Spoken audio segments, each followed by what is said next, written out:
boa tarde para você que nos acompanha pela Rádio Câmara, TV Câmara, YouTube e Facebook. Começa agora mais um Em Pauta nesse mês de março, especial pelo mês da mulher. E a gente não poderia encerrar essa série de programas sem falar sobre um tema tão importante. Anteriormente, nós já conversamos sobre maternidade, mas hoje eu recebo duas mães aqui para conversarmos sobre a maternidade atípica. A maternidade atípica é um termo utilizado para se referir à experiência de ser mãe fora do padrão socialmente estabelecido. Isso pode incluir diferentes contextos, como mães que enfrentam dificuldades devido a condições de saúde, tanto suas quanto do filho, como transtornos do desenvolvimento, doenças crônicas. Em suma, a maternidade atípica engloba todas as formas de vivenciar a maternidade que se distanciam ou fogem daquilo que é considerado normal, entre aspas, com desafios únicos, mas também com formas diversas de resiliência e aprendizagem. Ivânia, Nazaré, é um prazer receber vocês aqui hoje para a gente conversar sobre um tema tão importante. Eu queria, Ivânia, que você primeiramente começasse contando um pouquinho sobre quem é você, quem é o seu filho, o Gabriel, e a história que ele desde pequenininho carrega, não é mesmo? Sim, obrigada, Marcela, né, todo mundo da rádio, pelo espaço, né, que vocês nos cederam aqui hoje, ao Gilson Liboreiro, na pessoa do Jobert. Então, a Ivânia é, acima de tudo, uma pessoa muito sonhadora. Tenho 39 anos, sou jornalista de profissão e sou a mãe do Gabriel José, de 2 anos e 11 meses. Mês que vem ele completa 3 anos. Eu falo que o tempo voa, né? Outro dia mesmo nasceu, hoje já está fazendo 3 anos. Eu engravidei com 36 para 37 anos, depois de quase 10 anos e meio de relacionamento, né? Eu casei num mês, engravidei no outro, mas só descobri 2 meses e meio depois. Eu tive uma gravidez muito tranquila, graças a Deus, ninguém falava que eu estava grávida, que não tinha nenhum sintomas, né, de gravidez, enjoo, pés inchados, né? Nada que uma gravidez comum, né, as pessoas apresentam. E com 33 semanas de gravidez, a minha placenta colapsou, né? Então, não estava mandando as vitaminas nem a oxigenação necessária ali para o Gabriel. Então, a gente conseguiu levar a gravidez até 35 semanas e, enfim, Gabriel nasceu, né?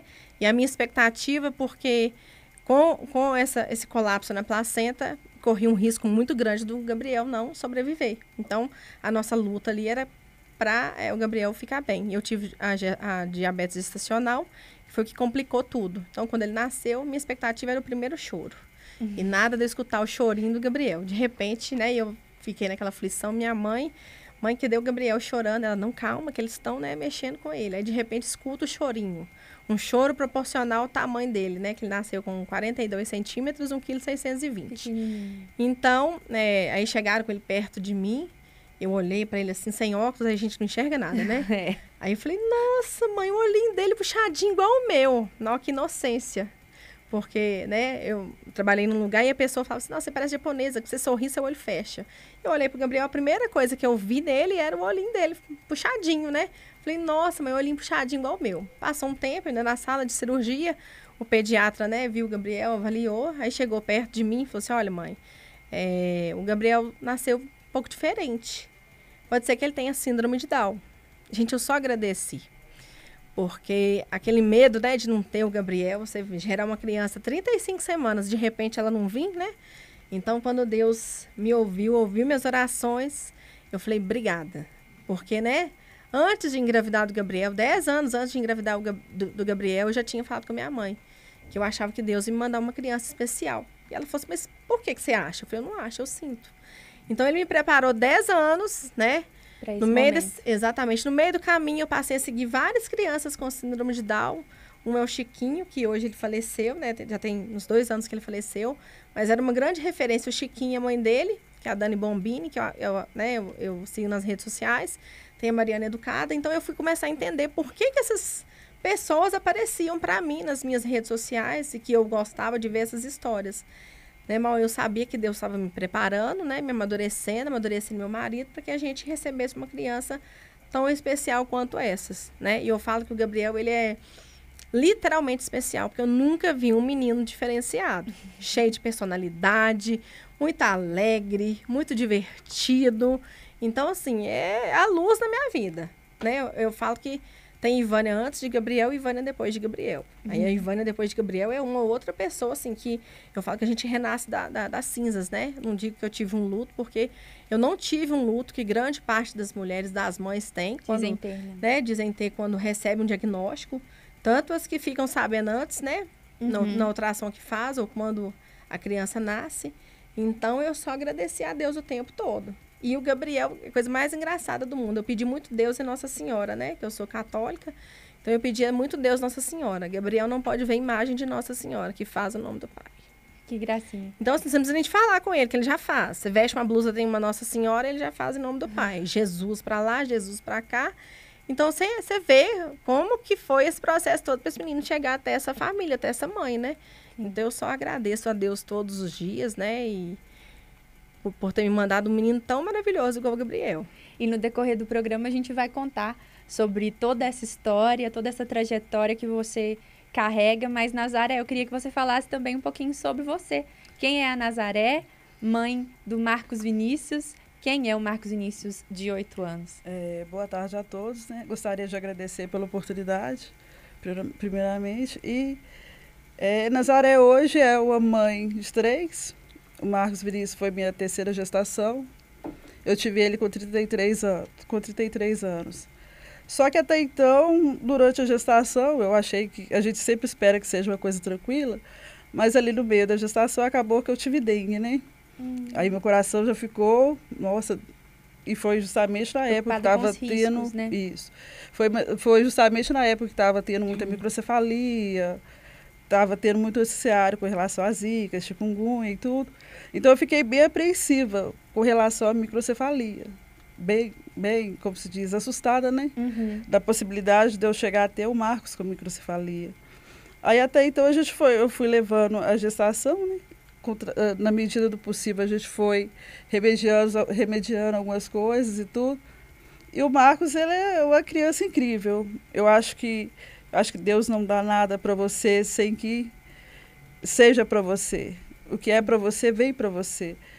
O Marcos hoje ele está com 8 anos, é uma criança autista, suporte 1, super inteligente. É uma criança que me ensinou a olhar mais, a prestar atenção mais em detalhes da vida. As coisas simples, que a gente às vezes, grande parte das pessoas não prestam atenção, né? Porque a simplicidade dele é algo fora do normal. O carinho dele, o olhar dele é diferenciado. Ele é o meu 3º filho, né? Aí eu tenho a mais velha, que é a Stephanie, a Alice, que é do meio.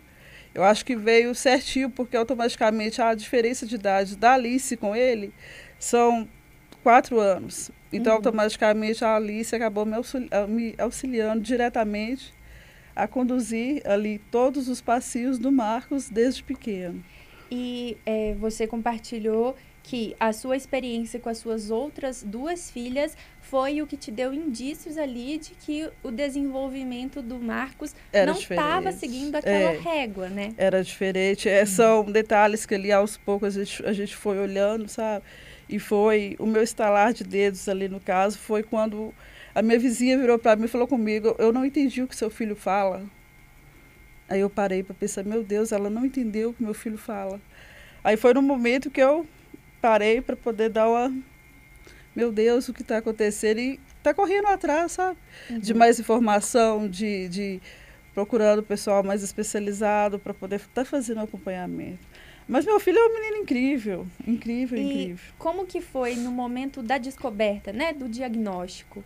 Qual é o sentimento que vem para essa mãe? O Marcelo, é o sentimento de angústia, aceitação. Eu creio que para a maioria das mães de criança autista hoje, a aceitação da mãe e do pai é o momento mais difícil, porque você tem aquela preparação toda, você fica ali os 9 meses, você calcula ali direitinho e vai. É como se você esperasse de uma forma e Deus te enviasse de outra.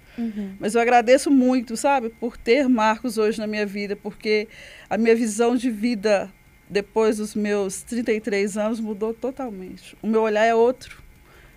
De forma geral, o meu olhar mudou totalmente.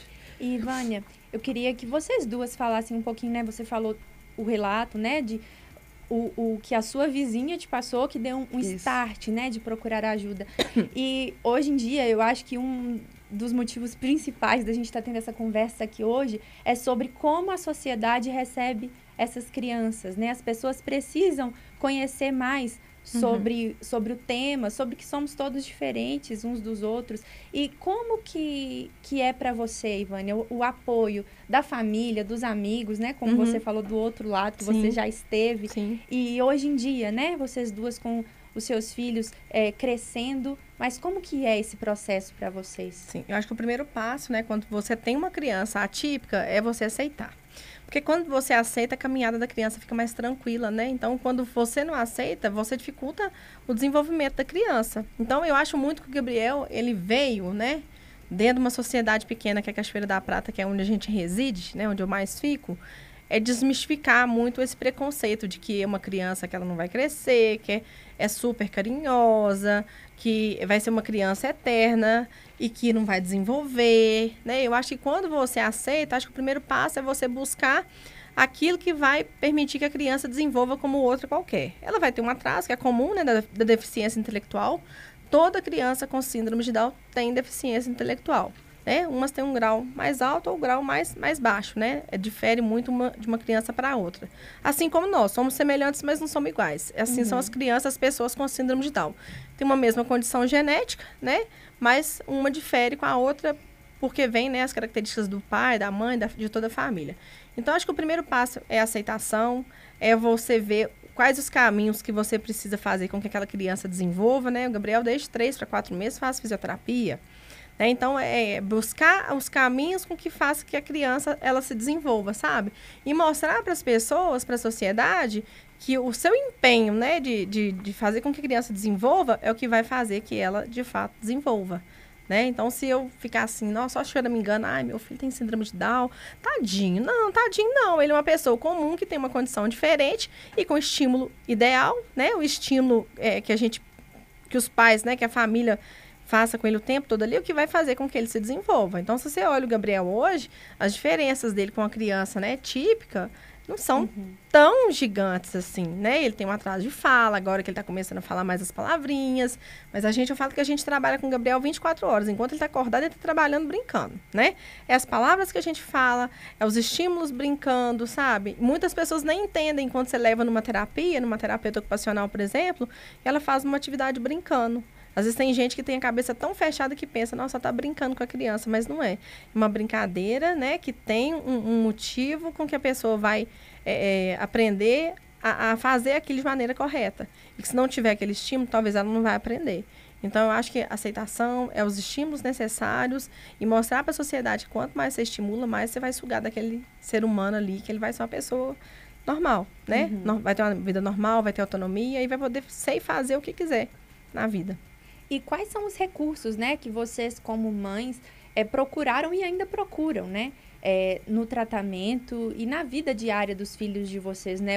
Hoje aqui na casa, né, não só hoje, mas nas legislaturas passadas, a gente sempre tem aqui parlamentares que defendem essas causas, né? E que bom que isso tem expandido, que bom que cada dia na cidade a gente tem mais projetos de lei e atendimento na cidade que oferecem esse suporte para as famílias. Mas o que vocês procuraram que às vezes sirva de orientação, de dica para quem nos assiste, para quem nos escuta também trazer para os seus filhos? Cachoeira, na verdade, nos procurou, né? O município da cidade, por meio das secretarias, né, de Educação, Saúde, Desenvolvimento Social, chamou esses pais ativos para uma reunião para falar, olha, a gente tem isso no município para poder oferecer.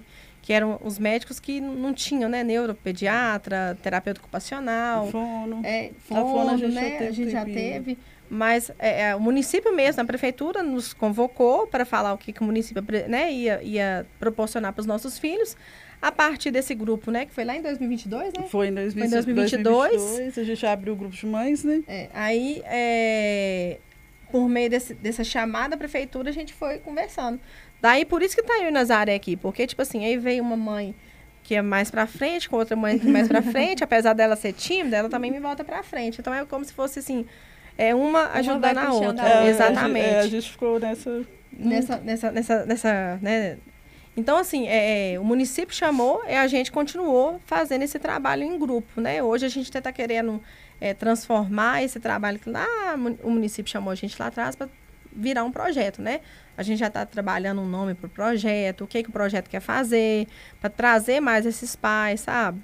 Porque tem muitas pessoas que ainda não conseguem entender a importância que é os pais se unirem para um único fim, que é o filho, né? A saúde do filho, o bem-estar do filho. O objetivo maior, né, do grupo nosso, desde quando a gente fundou ele, né, o foco principal nosso são nossos filhos. Uhum. Então, a gente precisa automaticamente dessa mobilização que a gente faz, né, Ivânia? A gente automaticamente puxou ali algumas outras famílias, a gente conversa bastante com algumas outras mães. Então, é uma forma da gente estar fazendo um movimento para ver se a gente, de certa forma, acolhe, né? Porque a gente sabe que não é só os nossos. Você calcula hoje em dia, por exemplo, você calcula 20, tem 40. Uhum. Então, atrás dos nossos, por exemplo, atrás do meu Marcos Vinícius, tem mais quantos? A gente sabe que é uma demanda alta, né? A tendência é estar crescendo cada vez mais. Então, a gente está aí para fazer esse movimento da melhor forma possível. É para fazer a diferença na sociedade mesmo, né? Não é só porque a gente é mãe atípica que a gente está fazendo esse movimento. É porque a gente é mãe atípica que está impulsionando mais ainda. Então, mostrar para essas pessoas que se a gente une, a gente conquista muito mais.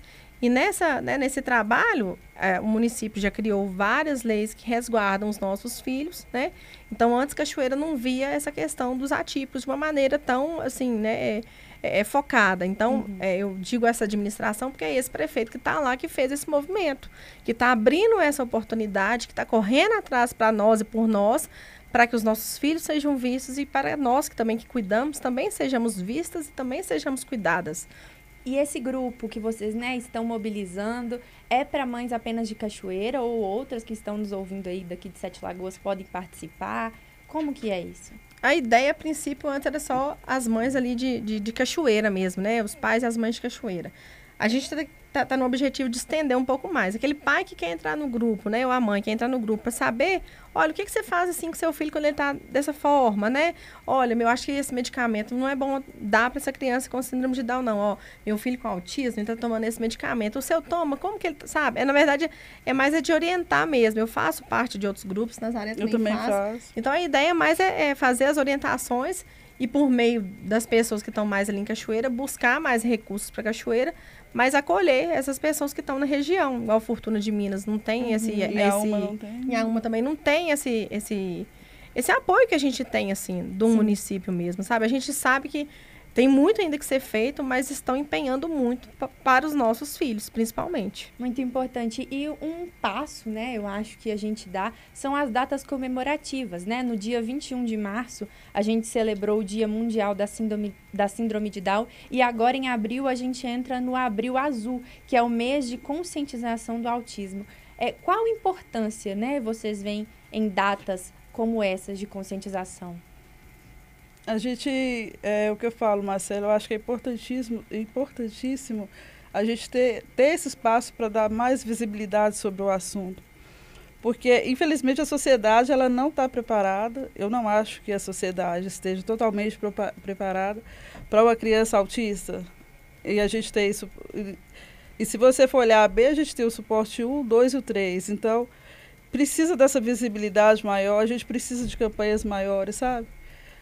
Eu acho que, de certa forma, tem que ter um leque maior com relação a esse assunto. A gente não pode passar como invisíveis. Então, o foco da gente é sempre estar buscando mais e mais formas de estar tentando apagar um pouco essa invisibilidade, porque, às vezes, você caminha, por exemplo, para conversar com algumas pessoas, tem pessoas que não têm noção do que é uma criança autista. A pessoa já olha com o olhar de julgamento, a pessoa já acha que às vezes é falta de couro, às vezes a criança está com birra, aí começam as comparações, né? Então, acho que é importantíssimo ter essas datas e a gente está trabalhando em cima, sabe? Devido a uma visibilidade maior. A gente busca essa visibilidade maior porque se precisa muito, né? Acho que é importante porque é onde a gente quebra esses paradigmas, né? Porque as pessoas não compreendem o que é uma criança com uma condição genética, que é a síndrome de Down. Tem gente que acha que é uma doença. Não é uma condição que está lá no organismo da criança, aquilo não cura, né? Ela vai ter aquilo ali para o resto da vida. O autismo, mesma coisa, é um transtorno que você tem que ir trabalhando, moldando a criança. E que, assim, você não vai ter... Você vai ter desafios na sua vida, né, na maternidade, mas não é um problema na sua vida. Você vai ter um corre maior, você vai ter terapias para você levar, mas seu filho vai ter uma vida comum, uma vida normal. Você pode ter uma vida comum, normal. Então, assim, não é um peso. Eu não vejo como peso. Eu já fui chamada de uma mãe romântica. Não, mas tem mãe aqui que fica romantizando. Fala assim, olha, gente, né? Eu sinto muito, vou abrir um parênteses. A minha vida com meu filho, para mim, é muito romântica. Ele me traz muita felicidade, ele está desenvolvendo muito bem. Eu acredito no potencial dele. Eu acredito que quando ele for jovem, adolescente, que ele for adulto, que ele vai ter autonomia. Mas eu estou trabalhando isso tudo agora. Porque eu quero colher, né? Proporcionar para ele um futuro que ele vai poder fazer as escolhas dele, que ele vai poder andar sozinho, que ele vai poder trabalhar, que ele vai andar de ônibus, que ele vai viajar. E isso depende de mim, mãe. Entendeu? Tudo que eu der de base pro meu filho agora, ele vai ser amanhã. E eu também tento mostrar isso para a sociedade. Olha, gente, o Gabriel, eu estou fazendo tudo pelo Gabriel agora. Eu acredito nele a todo momento. E essas datas vêm para a gente desmistificar, para a gente falar o que é a síndrome, o que é o autismo, o que é importante a gente, né, levar para a sociedade, para eles verem que as pessoas são diferentes, que os níveis são diferentes, né, que cada um é de um jeito. Ah, mas o menino de fulana de tal é assim, mas esse aqui é quietinho e bonzinho. Não, nem tem cara que ele tem autismo. Eu já ouvi bastante. Nossa, mas ele é tão bonitinho, ele nem parece que ele tem síndrome de Down, mas para ter síndrome de Down tem que ser feio. Para ser autista, ele tem que ser igual ao outro, ele tem que, sabe, ele tem que ter um transtorno muito maior. Não, e não é assim. Então, são datas que a gente desmistifica isso para as pessoas. Eu ia citar agora exatamente isso, diante dessa sua fala tão bonita, Ivânia, de que às vezes as pessoas negligenciam alguns sinais, principalmente com relação ao autismo, né? Que às vezes ficam ali algumas características mascaradas, né? Não sei se a gente pode dizer assim, mas muitas pessoas negligenciam os sinais com medo do que está por vir.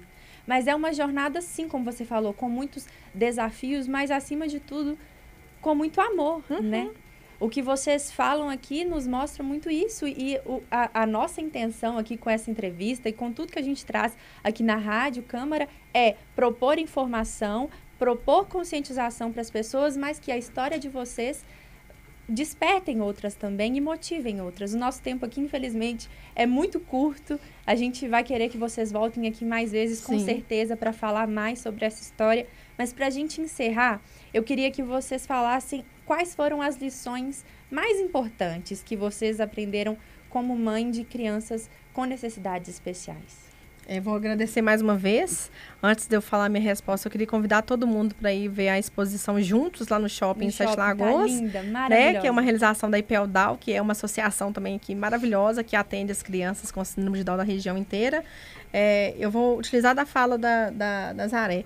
Eu acho que o que mais mudou tudo foi ver os detalhes, pequenos detalhes. Ver meu filho andar, para mim, foi a coisa mais esplendorosa do mundo. Né? Eu coloquei até aquela música We Are The Champions, porque realmente são os pequenos detalhes que fazem toda a diferença na vida da gente. E o amor. E o amor que a gente tem pelo filho da gente. E o resto é o resto, que é o amor que importa. E é isso. Eu acho que eu aprendi muito, Marcela. O Marcos me ensinou a ter paciência. A paciência, eu acho que foi a chave, como se diz, a chave que abriu tudo, porque é devagar, as coisas andam devagar. Às vezes a gente que é mãe, na maioria das vezes a gente quer as coisas para ontem e não funciona. O acompanhamento é demorado, as terapias são demoradas, o processo ele é lento. Então, tem dias bons, tem dias ruins, tem dias que... É igual eu, por exemplo, eu já tive semana que eu tive cinco consultas durante a semana, 4 do Marcos e 1 minha. Porque a gente precisa trabalhar muito também, eu preocupo muito com o lado emocional das mães. Porque é como se diz, quem cuida de quem cuida. Sim. A gente precisa, sabe, desse suporte, a gente precisa dessa rede de apoio. Tanto que a gente fez, né, Ivânia, o primeiro encontro de mães. Primeiro jantar, nessa né, o primeiro encontro que a gente teve de mães atípicas, o jantar que a gente fez, foi baseado nisso. O cuidar de quem cuida é importantíssimo.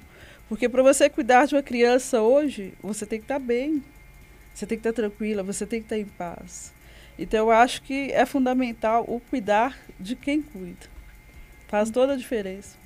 Muito obrigada mais uma vez. A gente agradece muito a disponibilidade, o tempo de vocês. E as portas da Rádio Câmara estão abertas para quando vocês quiserem voltar. Assim a gente encerra mais um Em Pauta, especial pelo mês da mulher. Até a próxima.